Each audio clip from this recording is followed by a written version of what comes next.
जय माँ भगवती। आप सभी को राधे कृष्ण। तो चलिए आप लोगों को आज धनतेरस का पूजा बता रहे हैं कि किस तरीके से सरल विधि से आप कर सकते हैं। जिस तरीके से हम करते हैं, हमारे घर में होता है, वही बताएंगे। और पंचोपचार से पूजन होता है, किस तरीके से 13 दिया आप दान कर सकते हो, वो भी हम इसमें बताएंगे। तो चलिए अब बताते हैं। तो धनतेरस से दिवाली तक का जो पूजा होता है, कोशिश करें कि आपके घर की जो महिला है, जो लक्ष्मी स्वरूपा है, जो आपकी घर की भगवती हैं, जो जननी है, वो पूजन करें। अगर आपके घर में महिलाएं किसी कारणवश अगर पूजा नहीं कर सकती है तो पुरुष भी पूजन कर सकते हैं, कोई दिक्कत नहीं है। लेकिन हाँ, हाथ और पैर में थोड़ा सा हल्दी और जो पाँव रंगने का रंग होता है थोड़ा सा लगा ले विधि के लिए, क्योंकि श्रृंगार, ये हाथ पाँव का श्रृंगार करके ही लक्ष्मी या फिर धन के किसी भी देवी देवता का पूजन किया जाता है। धनतेरस से दिवाली तक का महिलाओं को विशेष ध्यान देना होता है, उनके श्रृंगार पे 16 श्रृंगार करके ही लक्ष्मी का पूजन किया जाता है। और हाँ, इन सारे पूजा में व्रत रखने का कोई विधान नहीं है। आप ये सारा पूजा जो है तो खाना खा के ही किया जाता है। शुद्ध सात्विक खाना खा ले, लहसुन प्याज का प्रयोग ना करें और फिर पूजन करें। अगर भूखे पेट पूजन करते हैं लक्ष्मी का या फिर धनवंतरी का या फिर कि मतलब ये दिवाली से, अगर धनतेरस से दिवाली तक का पूजा अगर भूखे पेट आप करते हो तो घर में दरिद्रता का वास होता है। तो इसलिए खाली पेट पूजन नहीं करना चाहिए, क्योंकि धन और वैभव की देवी लक्ष्मी कहा गया है। जो लक्ष्मी जो है वो धन और वैभव की देवी हैं, उन्हीं से धन धान्य घर में परिपूर्ण होता है। अनाज, सोना, चांदी, प्रॉपर्टी, ये सब ही तो माता लक्ष्मी हैं। तो इसलिए जो है सो खाना खा लें शुद्ध सात्विक और फिर पूजन करें। अब चलिए बताते हैं पूजन कैसे किया जाएगा। तो किसी भी पूजा में सर्वप्रथम गणेश अंबिका का पूजन होता है। उससे पहले पूरे घर में गंगाजल का छींटा दे दें। उसके बाद सारे घर में धूप और दीप दिखा दें। ये 13 दिया जो है सो लास्ट में निकाला जाएगा, उसका हम बाद में बताएंगे। इतना जो है सो कर लें। उसके बाद पूजा के आसन पर बैठें। पूजा के आसन पर बैठने से पहले अचमनी किया जाता है, ये सब तो लगभग सभी को पता ही होगा। अपने शरीर पे जल का छींटा दे, पवित्री धारण करे। अगर सोने का अंगूठी है तो अनामिका अंगुली में पहने। पूजा के आसन पे बैठें। सर्वप्रथम जो है सो अखंड जो दीप जलाया जाएगा, अलग से जो एक्स्ट्रा दीप और धूप जो जलता है वो जला दें। कलश का दीप बाद में जलेगा। और हाँ, ये जो धनवंतरी का जो पूजन होगा, धनवंतरी जी का, उनका पूजन में देव कलश स्थापित किए जाएंगे। कलश पे दीप स्थापित किया जाएगा। तो आप लोग को समझ में आ गया होगा। तो अगर आपके पास विग्रह है तो विग्रह स्थापित करें, विग्रह ना है तो क्या करें। तो इस टाइप से ये पात्र एक ले ले, इसमें कोई भी अनाज भर दे। अभी हम आपको मूंग डाल के दिखा रहे हैं। इसके ऊपर से सुपारी रख करके यहाँ पे आप चाहो तो धनवंतरी जी को आवाहित कर सकते हैं। सेम उसी तरीके से अगर आपके पास गणेश अंबिका का विग्रह नहीं है तो ऐसे इसमें अनाज डालें और यहाँ पे 2 सुपारी रख के गणेश अंबिका को आवाहित कर दें। पंचोम उपचार से गणेश अंबिका का पूजन करके उसके बाद आता है बारी कलश देवता का। कलश जो है सो पंच धातु का लिया जाता है। जब भी आप धनतेरस का पूजन करें तो कांसे का ही लोटा में ये कलश का पूजन किया जाता है और कलश देवता को आवाहित किया जाता है। तो इसलिए कांसे का अगर आपके पास लोटा है तो लें, पूजा में यूज करें। और अगर ना है तो आप खरीद लें, एक लोटा खरीद ही सकते हैं। और अगर कांसे का लोटा है तो उसका ऊपर का जो ये ढक्कन रहेगा, ये भी जो है सो कांसे का ही रहेगा। ये नहीं कि लोटा कांसे का ले लिए और ढक्कन जो है सो मिट्टी का या फिर किसी और धातु का ले लिए, तो ऐसा नहीं किया जाता है। इसमें जो है सो जल भरा जाता है। तो सर्वप्रथम मान्यता ये है कि सप्त गंगा को आवाहित किया जाता है। सप्त गंगा का अगर आपके पास जल न है तो क्या करें। और समुद्र का जल विशेष होता है इसमें भरना।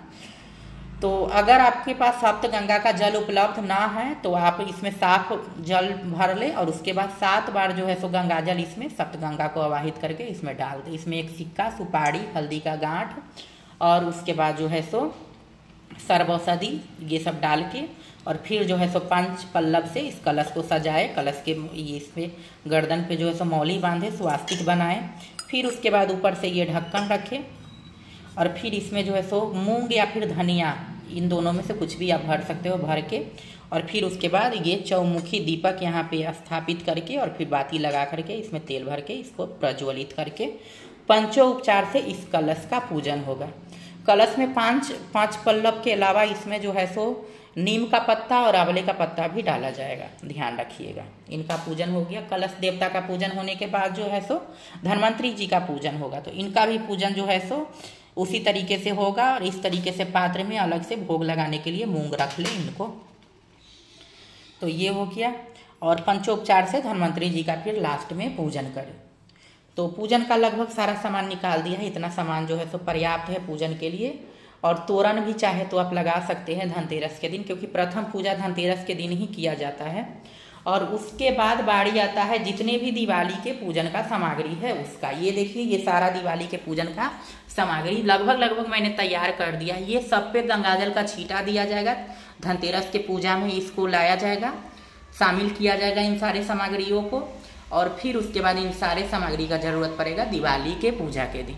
ये सारा धनतेरस के पूजा के टाइम में ये सब रखा जाएगा वहाँ पे। तो ये देखिए, मिट्टी का दिया मैंने कितना सारा खरीदा है। ये देखिए, यहाँ पे भी मिट्टी का दिया है, ये भी मिट्टी का दिया है, उसमें भी मिट्टी का दिया है, उसमें भी मिट्टी का दिया है। तो 400-500 मिट्टी का दिया होगा छोटा। और उसके बाद ये बड़े बड़े हैं।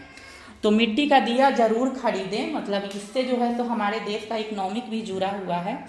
तो अगर आप लोग सक्षम है, खरीद सकते हैं, तो ज़्यादा से ज़्यादा मिट्टी का दिया खरीदें। क्योंकि परंपरागत रूप से दिवाली का मतलब ही ये है कि दीप जो है तो मिट्टी का प्रज्वलित करें।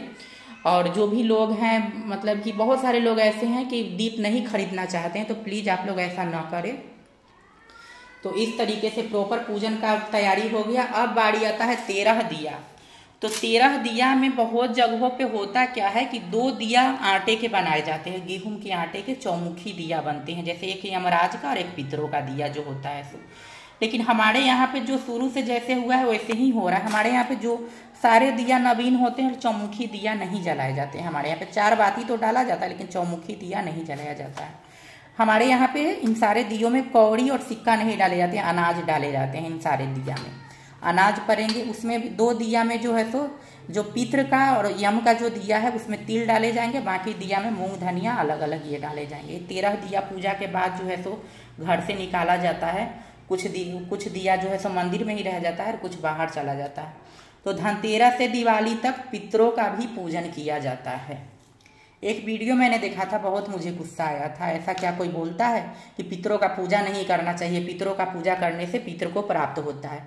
अरे भाई, तो अच्छा बात है ना कि हम अपने पितर को प्राप्त होंगे। और इस टाइप से मतलब कि ये आप लोग नहीं करते हो अपने पितरों का पूजा, तो आप लोग मत कीजिए। और वैसे भी मतलब कि अपने माँ बाप से अलग रहने वाले, अपने दादी बाबा से बात नहीं करने वाले लोग क्या ही जानेगा कि हमारे जो पूर्वज हैं या फिर जो भी हमारे घर के जो बुजुर्ग है वो हम लोगों के लिए क्या होता है। तो इस टाइप से आप अपने संस्कार का प्रदर्शन मत कीजिए। और हमारे यहाँ पे शादी विवाह हर मतलब कि शुभ कार्य में हमारे पितृ का पूजन किया जाता है। जैसे धनतेरस से दिवाली तक इनका पूजन होगा, हमारे पितरों का भी पूजन होगा।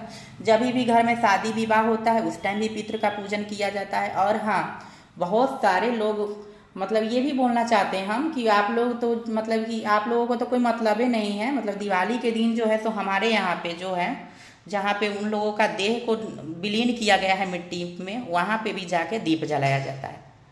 तो आप लोग बहुत लोग सोचिएगा शमशान घाट में जाना पड़ता होगा, तो बिल्कुल भी नहीं। हम लोगों के पास इतना भगवती का दिया हुआ, प्रभु का दिया हुआ जमीन है। अपने जमीन में अपने पूर्वजों को विलीन किया जाता है। इस टाइप से हमारे यहाँ पे होता है। हमारे यहाँ पे कोई शमशान घाट में नहीं जाते हैं, अपने ज़मीन में ही उनको स्थापित करके उनके देह को विलीन किया जाता है मिट्टी में। तो ये है। तो वहाँ पे भी दिवाली के दिन प्रथा है दीप जलाने का।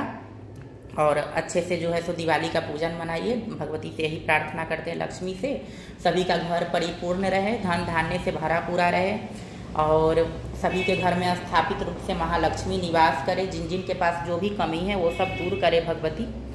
और आप सभी को दिवाली धनतेरस की बहुत बहुत बधाई। जय माँ भगवती, राधे कृष्ण। मिलते हैं फिर अगले वीडियो में। और कुछ भी गलत बोल दिया होगा मैंने इस वीडियो में, पूजा विधि में बता दी, तो आप लोग बता सकते हैं, कोई दिक्कत नहीं, क्योंकि हम बहुत बड़े कोई ज्ञानी नहीं। तो चलिए, आप सभी को जय माँ भगवती।